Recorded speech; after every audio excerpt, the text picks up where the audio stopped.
అమ్మా నానేరి షాప్కి వెళ్ళారా? సర్లే స్నానం చేసిరా, టిఫిన్ పెడతాను.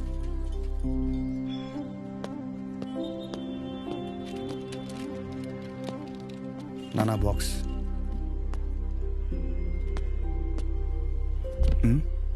పొద్దున్న నుంచి ఎవరు రాలేదన్నా.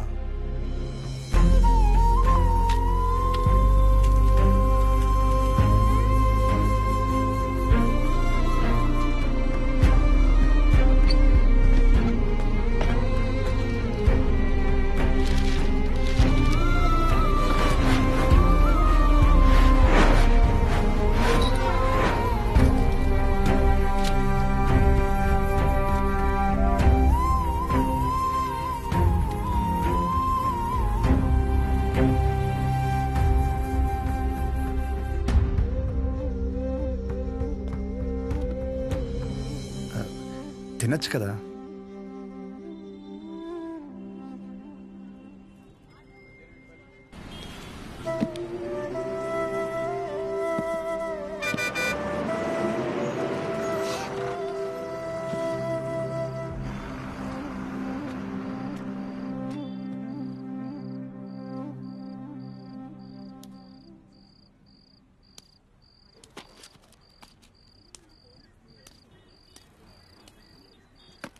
ఇంజక్షన్ వద్దులేండి, మీకు ఇవ్వాల్సిన 50 రూపాయలు ఇద్దామని వచ్చాను.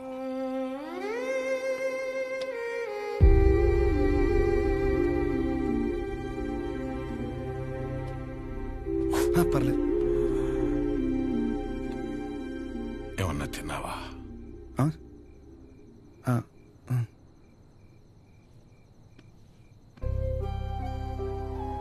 నువ్వు పుట్టిన 5 ఏళ్లకి షాప్ పెట్టానురా. అప్పటి నుంచి ఇప్పటి వరకు ఆర్థికంగా ఆదుకుంటూనే వచ్చింది. ఊరందరికీ చుట్టాన్ని చేసింది. రోజు పొద్దున్నే వెళ్ళి షాప్ ఓపెన్ చేసి కౌంటర్లో కూర్చోకపోతే ప్రాణం నిలకడగా ఉండేది కాదు. దాన్ని ఎప్పుడూ వ్యాపారంగా చూడలేదు, ఒక బాధ్యతగానే చూశాను. కానీ ఈరోజు అలా ఖాళీగా కూర్చోటం నా వల్ల కాలేదురా. పస్తులతోనైనా కూర్చోగలం, కానీ పని లేకుండా కూర్చోలేం. అలా మందులిస్తూ చెయ్యాడకపోయేసరికి నాకుండే ఆడలేనంత పని అయిందిరా. వదిలేండి నాన్న,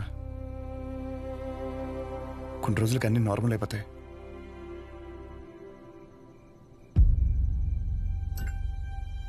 కష్టం రా. ఒకసారి నిందపడిన తర్వాత దాన్ని ఎంత చెరిపి నువ్వేం చేసినా అది అతుకులాగే ఉంటుంది. దానికి తోడు మన మనుషులు ఎలాంటి వాళ్ళంటే, నువ్వు 20 కాదు 30 సంవత్సరాలు మంచి చెయ్యి. నువ్వు చేసిన ఈ 30 సంవత్సరాల మంచి కన్నా చివర ఎప్పుడో ఒకప్పుడు ఒక చిన్న నింద పడుతుంది చూడు, దాన్నే పట్టుకుని వేలాడతాం. ముందు జరిగిన మంచినంతా మర్చిపోతాం. చివరగా వచ్చిన నిందని చుట్టూ 10 మందికి చేరుస్తాం. ఇంతేరా మనం, ఇంతకు మించి ఎదగం.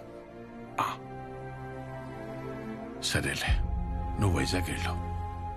ప్రస్తుతం ఉన్న పరిస్థితిలో నువ్వు బయట సీట్లు అవ్వడమే మంచిదనిపిస్తోంది. 1-2 రోజుల్లో డబ్బులు చూసి అకౌంట్లో వేస్తాను. నానా, నా మాట విను, వీలు చూసుకుని బయలుదేరు.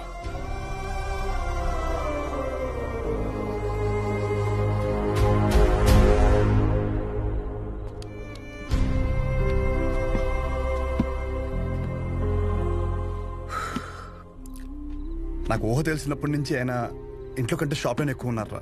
అంత ఇష్టం ఆయనకి షాప్ అంటే. అలాంటిది ఆయనకి తోడు ఉండాల్సిన పోయి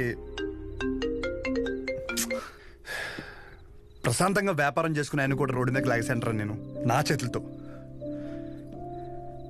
మీ నాన్న చెప్పాడని ఊరి నుంచి వెళ్ళిపోతావా? ఏంట్రా వెళ్ళేది? పైగా ఆయన్ని ఇలా వదిలేసా. ఊరు వదిలే ప్రసక్తే లేదురా. నేను పుట్టిన ఊరురా ఇది. పండగైనా పాడైనా అంతే ఇక్కడే. No matter what. ఎక్కడి నుంచి వెళ్ళను.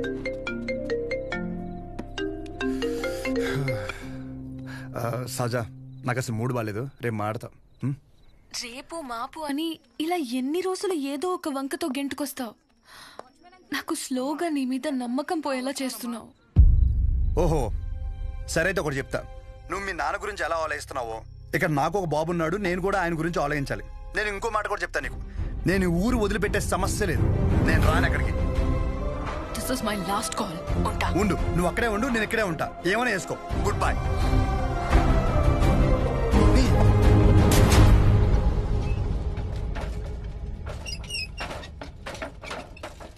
ఈ ఒక్క పేరు వల్ల నా జీవితం సంకరాగిపోయిందిరా.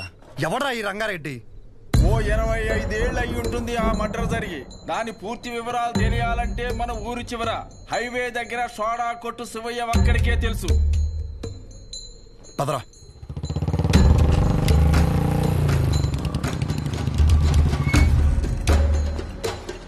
ఏం కావాలి? మీతో కొంచెం మాట్లాడాలి. నాతోనా? ఏమిటో చెప్పండి. ఆ రంగారెడ్డి ఎవడు? ఎలా పోయాడు?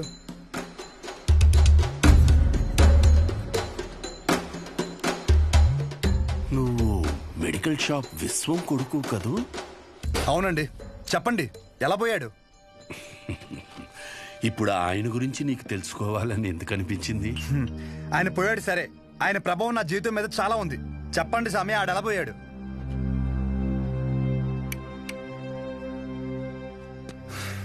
ఇంత పని అవ్వదు కానీ డైరెక్ట్ గా మరి కొడుక్కి ఫోన్ కొడదాం. ఒక్క నిమిషం. వాళ్ళ అబ్బాయి నీకు తెలుసా? తెలుసు.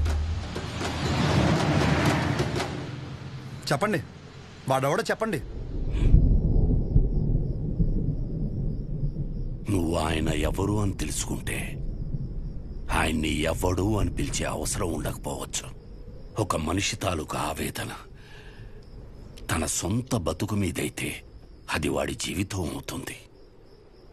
కానీ అదే మనిషి ఆవేదన తన చుట్టూ ఉండే 10 మంది కోసమైతే అదే రంగారెడ్డి జీవితం. 6 అడుగుల మనిషి.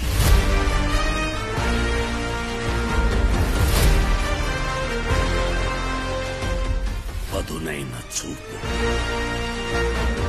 తప్పు చేస్తే ఎదుటోడు ఎంత తోడైనా సరే ఎదురెళ్లే మనిషి. 10 మంది బాగు కోసం బతికిన మనిషి.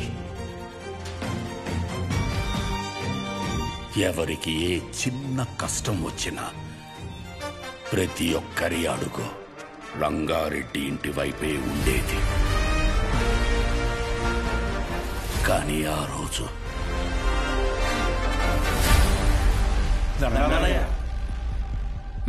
గుర్రం సెంటర్లోని షాపులు ఖాళీ చేయమంటున్నారయ్యా. ఈ విషయం నాకెందుకు చెప్తున్నారు?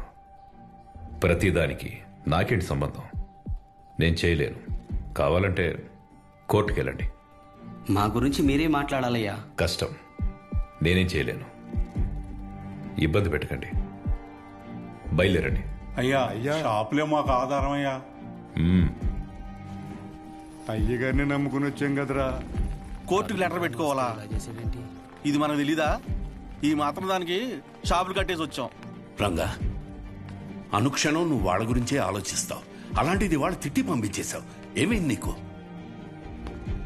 జనాలకు ఏదైనా సమస్య వచ్చినప్పుడు ఒకడండగా ఉన్నాడంటే వాళ్ళు పోరాటం మర్చిపోతారు. సమస్య వచ్చిన ప్రతిసారి వీడి వైపు చూస్తారు. జనాల కోసం ఒకడు బలంగా నిలబడితే అది బలం అవ్వదు, బలహీనత అవుద్ది. సమస్య వస్తే వాళ్ళు దానికి ఎదురెళ్ళాలి కానీ ఒకడి కోసం ఎదురు చూడకూడదు. పద, బండితి. ఎక్కడికి? ఎమ్మెల్యేని పలకరించొద్దాం. రా.